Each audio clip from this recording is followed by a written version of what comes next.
My brother's kitchen was spotless. I'd made sure of it. The granite countertops gleamed. The stainless steel appliances reflected my tired face back at me. The hardwood floors shone with fresh polish.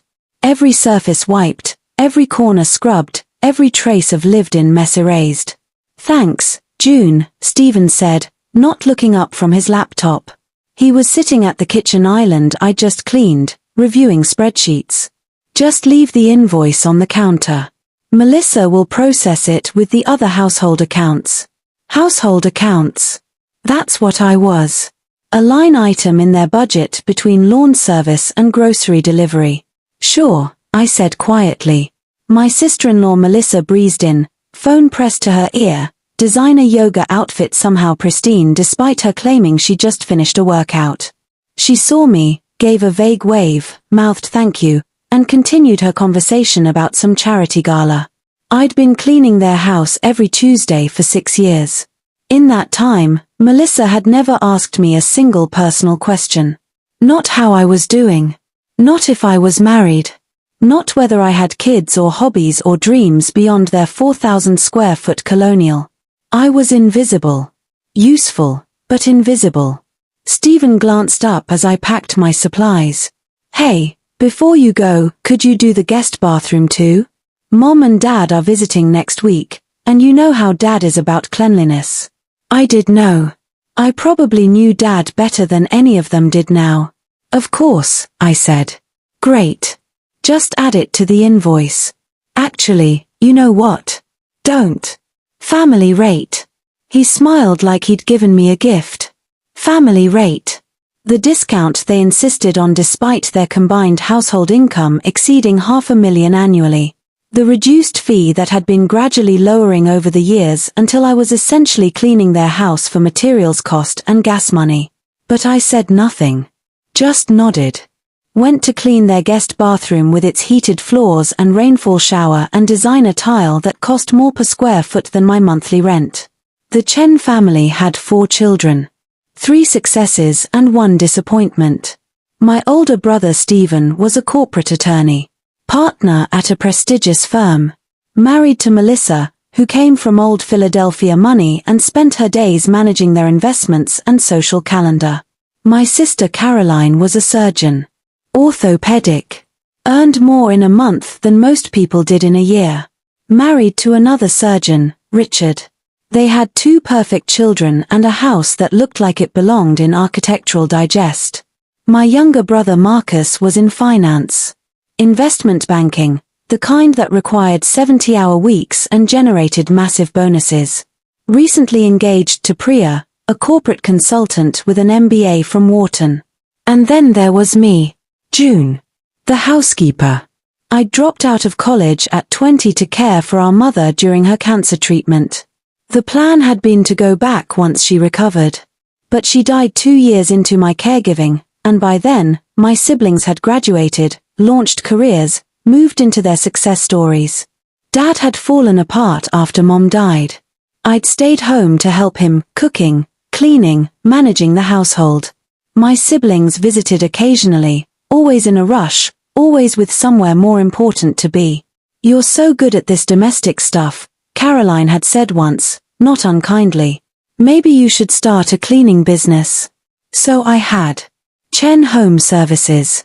Started with Dad's neighbors, expanded to referrals, eventually built a modest client list of 25 regular households. My siblings became my clients.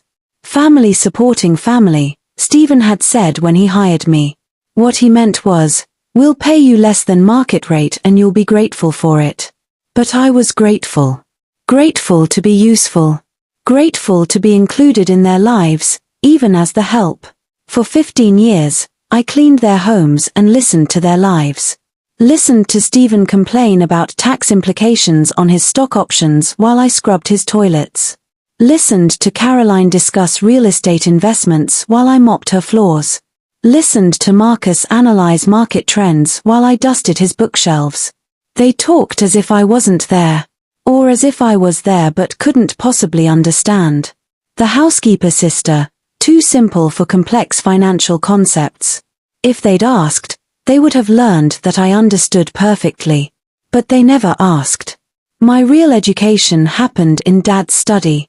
After Mom died, Dad threw himself into his investments.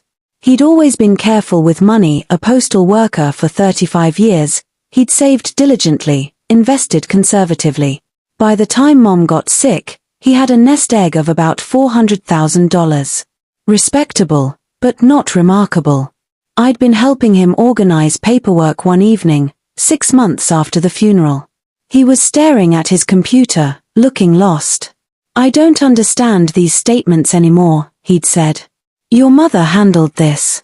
I just signed where she told me to."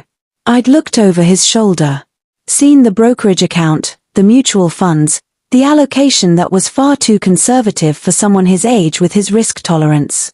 "You're mostly in bonds," I'd said. "You could do better." He'd looked at me with surprise. "You understand this stuff?" I read, "Dad. A lot. When I'm not working, I'm reading about finance, investing, market theory. I find it interesting." This was an understatement. I was obsessed. Had been since I'd realized that financial literacy was the only path to security, to independence, to being more than the daughter who'd sacrificed her education to be a caregiver. I taught myself everything. Read every book I could get from the library. Followed market analysts online. Studied portfolio theory, risk management, sector rotation strategies. 4 years, while my siblings earned degrees and built careers, I'd been building knowledge. "Could you help me?" Dad had asked. "Look this over, tell me what you think." That night, I'd reviewed his entire portfolio. Identified problems, suggested changes. Created a spreadsheet with recommendations. He'd listened. Implemented every suggestion. 6 months later, his portfolio was up 18%.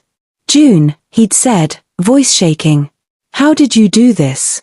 "Research. Strategy. Attention to detail. The same skills I used to run a cleaning business, just applied differently." He'd stared at me for a long moment. "Your siblings don't know you can do this." "No. Why not?" I'd shrugged. "They've never asked about my life, Dad. Only my schedule." Something shifted in his face. Sadness, maybe. Or recognition. "Would you keep helping me?" he'd asked. "Officially? I'll pay you." "Dad, you don't have to." "I do. This is professional work. Skilled work. I should pay you what it's worth." We'd agreed on a fee structure. He gave me power of attorney over his investment accounts. I became, effectively, his portfolio manager. I told no one. For 15 years, I managed Dad's wealth. I did it quietly, carefully, methodically. Rebalanced quarterly. Adjusted for market conditions. Moved into growth sectors before they peaked. Shifted to defensive positions before corrections. I wasn't reckless, but I wasn't timid either. I had a gift for it. Pattern recognition, maybe. Or just the discipline that comes from years of careful attention to detail. Dad's $400,000 grew to $600,000. Then $900,000. Then crossed $1 million. My siblings never knew. When they visited Dad, saw him comfortable in his modest house, they assumed he was just getting by on his pension and social security. They never looked closer. Meanwhile, I continued cleaning their houses every week. Stephen's on Tuesdays. Caroline's on Wednesdays. Marcus's on Thursdays. And I listened.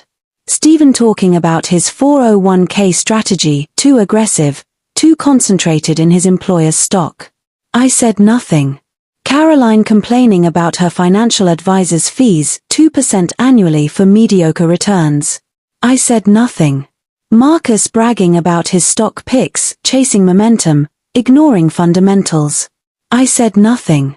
They wouldn't have listened anyway. I was just the housekeeper. But I listened to them. Learned from their mistakes. Applied those lessons to Dad's portfolio. By year 10, Dad's portfolio hit $1.8 million. By year 12, it crossed $2.5 million. June, he'd said one evening, looking at the quarterly report I'd prepared. You've given me security I never imagined. You've tripled my money. It's your money, Dad. I just helped it grow. Your siblings don't understand what you've done. What you're capable of. I know. Does that bother you? I'd thought about it. Sometimes. But mostly I just accept it. They see what they want to see. He'd been quiet for a long time. Then, I'm changing my will. Everything goes to you. Dad, no. That's not fair to them. Fair? His voice was sharp. What's fair is leaving my money to the child who cared for her dying mother. Who stayed home when I fell apart. Who built something from nothing. Who saw value where others saw only domestic labor. That's fair, June. They'll contest it. Let them. I'll make the reasoning clear. You earned this. They've earned their own fortunes. They don't need mine, I'd argued. He'd insisted. Eventually, I'd accepted. That was 3 years ago. Dad died on a Tuesday morning in October. Heart attack, sudden and massive. He was 73. I got the call from the hospital. Rushed there, but he was already gone. I sat with his body for an hour, holding his hand, crying for the parent who'd actually seen me, who'd valued me, who'd understood that competence isn't measured by job titles or degrees. Eventually, I called my siblings. Stephen arrived first, in a suit, between court appearances. He hugged me briefly. This is terrible. How are you holding up? I've been better. I can imagine. Listen, about Dad's affairs, I'm assuming you've been handling his household stuff. We'll need to go through everything, figure out what needs to be managed. Already delegating tasks to the housekeeper sister. Caroline came next, scrubs still on from surgery. She cried, genuinely devastated. Of all my siblings, she'd loved Dad most openly. Marcus flew in that evening from a business trip. Sat in Dad's living room, looking uncomfortable. So, what's the plan? Funeral arrangements. Estate stuff. I've got the funeral home contacted, I said. Calling hours Thursday, service Friday. Great. And Dad's finances? Do we know what the situation is? The lawyer will read the will after the funeral. Stephen frowned. Is there much to distribute? I always assumed Dad was just getting by on his pension. I said nothing. The funeral was small. Dad had outlived most of his friends. My siblings gave eulogies about a man they'd visited maybe 6 times a year. I said nothing publicly, but I knew Dad better than any of them. Knew his thoughts on market volatility and his opinions on sector rotation. Knew his fears about inflation and his hopes for leaving a legacy. At the reception, my siblings clustered together, discussing logistics. We'll need to clean out the house, Melissa said. June, could you coordinate that? You're obviously good at that sort of thing. We should check if there are any assets to divide, Marcus added. Probably not much, but we should be thorough. Dad owned the house outright, Caroline said. That's worth maybe $300,000 in this market. Split 4 ways. They were already calculating. Already dividing pennies. I excused myself. Went to Dad's study. Sat at his desk where we'd spent countless evenings reviewing portfolios, discussing strategies, celebrating gains. Found the letter he'd left for me in his top drawer. I'd known it was there, he'd told me about it. Dear June. If you're reading this, I'm gone. I hope I had the chance to say goodbye. I hope you know how proud I am of you. Your siblings are about to be surprised. Let them be. They need to understand what they've missed by not seeing you clearly. You turned my $400,000 into $3.2 million over 15 years. That's not luck. That's genius. That skill they spent hundreds of thousands on education to develop, and you taught yourself with library books and determination. Everything is yours. You earned it. Not just through financial management, but through years of caring for me, for your mother, for this family. While they built their careers, You built my life back from grief. Don't let them diminish what you've done. Don't let them reduce you to just a housekeeper. You're the most competent person I know. I love you. I see you. I always have. Dad. I cried again. Folded the letter carefully. Prepared myself for what was coming. The will reading was scheduled for the Monday after the funeral.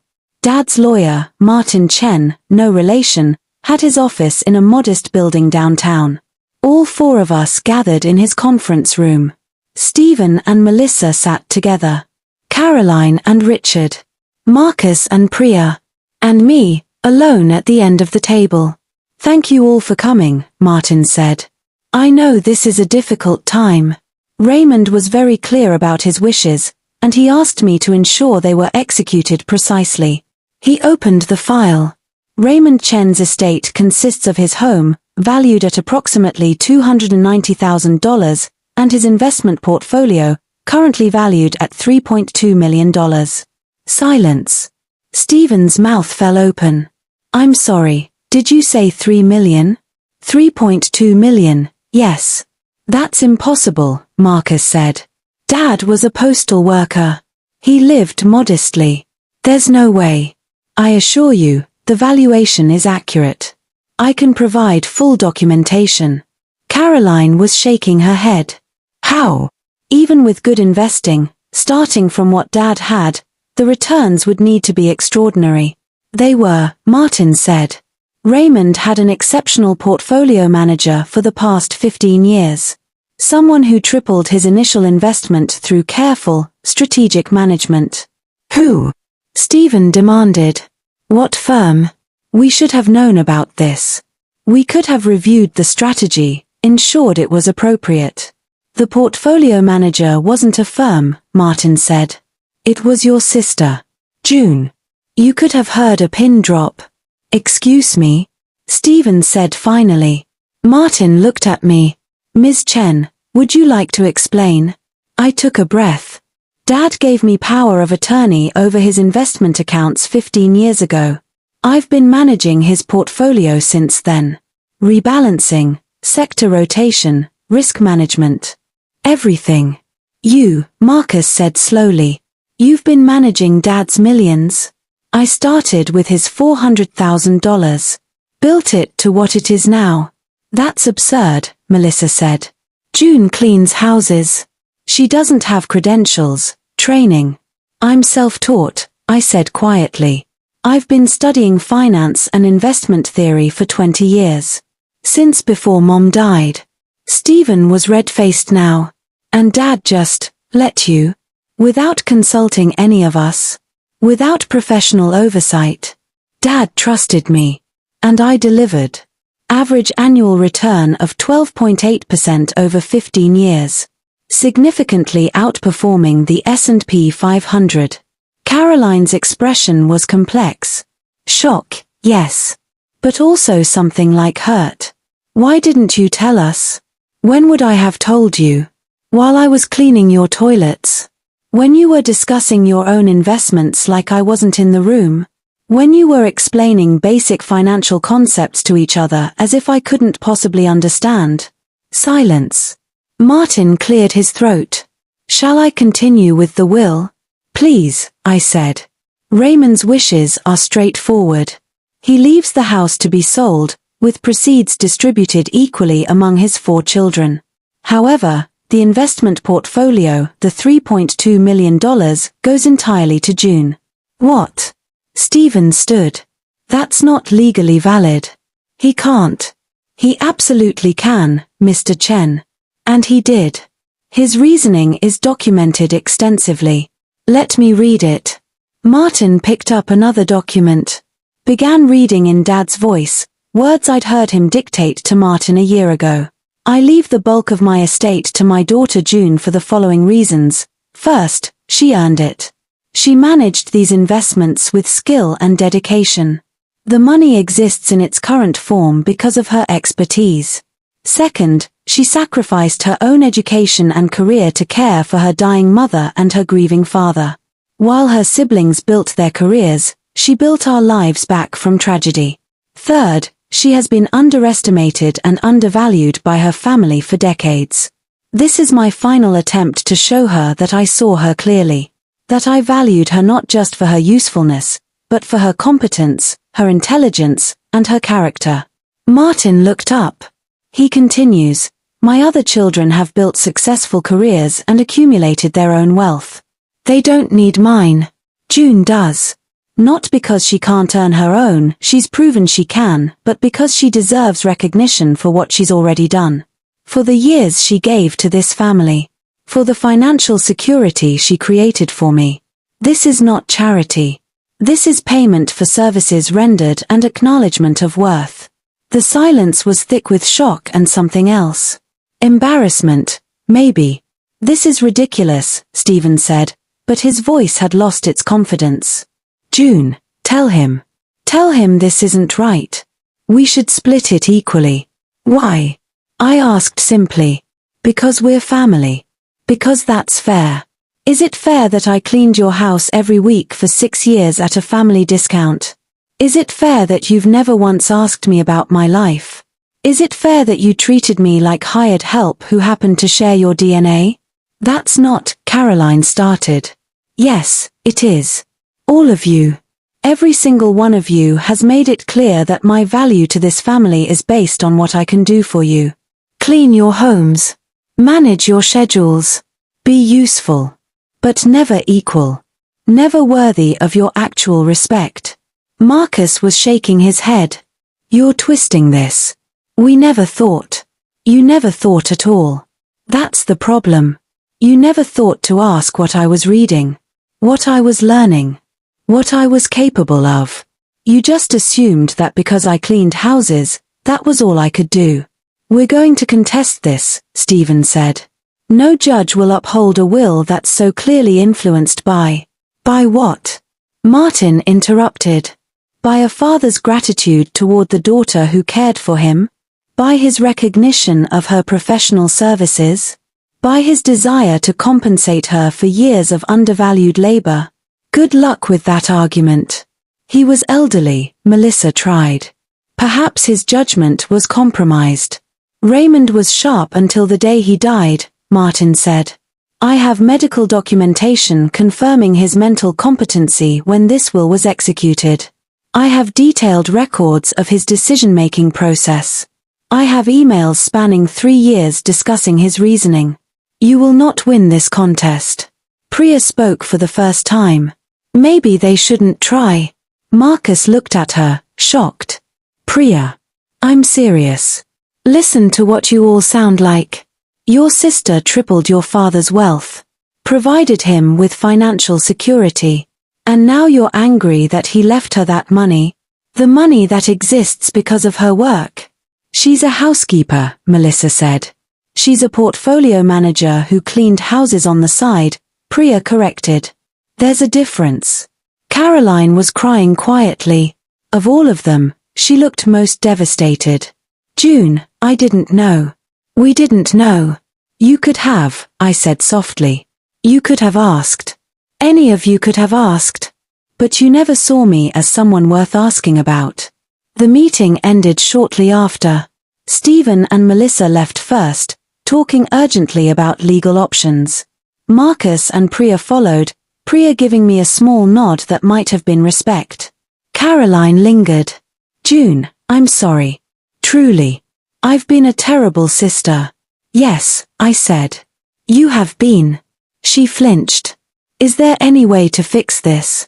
I don't know. Maybe. But not by pretending the last 15 years didn't happen. Not by glossing over how you treated me. What do you want? I thought about it. I want you to see me. Really see me. Not as your housekeeper sister. Not as the one who takes care of things. But as a person with skills and intelligence and worth beyond my usefulness to you. I'll try. I promise I'll try. That's a start. She left. Richard waiting for her in the hallway, looking uncomfortable. Martin started packing up documents. That went about as well as could be expected. They're going to contest it. They'll try. They'll fail. Your father was very thorough. He paused. For what it's worth, I think he was right. You earned this. They did contest it. Filed legal challenges. Claimed undue influence, diminished capacity, every argument their expensive lawyers could construct. Every argument failed. The evidence was overwhelming. Dad's meticulous documentation. His emails to Martin explaining his reasoning. My portfolio performance records. Medical assessments confirming his competency. 6 months later, the court upheld the will in its entirety. I received $3.2 million. Plus the sale of Dad's house, which added another $72,000 after I split it 4 ways. My siblings received $72,000 each. The irony wasn't lost on anyone. The housekeeper sister was now the wealthiest Chen sibling.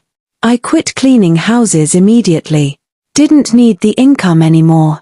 Didn't need to make myself useful to be valued. I started a small investment advisory firm, Chen Wealth Management. Specialized in serving clients who'd been overlooked by traditional firms, women, immigrants, people without fancy credentials but with money to invest. Word spread. The housekeeper who'd tripled a postal worker's wealth. The self-taught portfolio manager who outperformed the professionals. Within a year, I had 15 clients. Within 2 years, 30. I hired staff. Rented office space. Built something real. My siblings and I are complicated now. Stephen and I don't speak. He's still bitter, still convinced he was cheated. Melissa sends Christmas cards with updates about their children I've never met. Marcus and I have coffee occasionally. He apologized, genuinely. I was a terrible brother. I'm trying to be better. Priya and I get along well. She left consulting to start her own firm, and we sometimes discuss business strategy. Caroline and I are slowly rebuilding. She hired me to manage her investment portfolio, insisted on paying my full fee, no family discount. We meet monthly to review her finances, and afterward, we have dinner. Talk about real things. She asks about my life now. Actually listens to the answers. It's not the family relationship I'd wanted. But it's honest. And honesty is better than performance. Last week, I was featured in Financial Times. The housekeeper portfolio manager, how Jun Chen built wealth from nothing. The article told my story. The college dropout who'd become a caregiver. The self-taught investor who'd tripled her father's money. The woman who'd been invisible until a will reading made her impossible to ignore. I got emails. Hundreds of them. From women who'd sacrificed careers for caregiving. From people who'd been underestimated. From families who'd treated skilled labor as less valuable than credentialed labor. One email stood out. From a young woman named Sarah. Ms. Chen. I read your story and cried.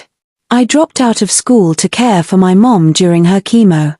Now she's better, but I feel stuck. My siblings all finished their degrees, got good jobs. They treat me like I'm less than them because I clean houses to pay bills. But I'm teaching myself accounting at night. Taking free online courses. Learning everything I can. Your story gives me hope that maybe someday they'll see me differently.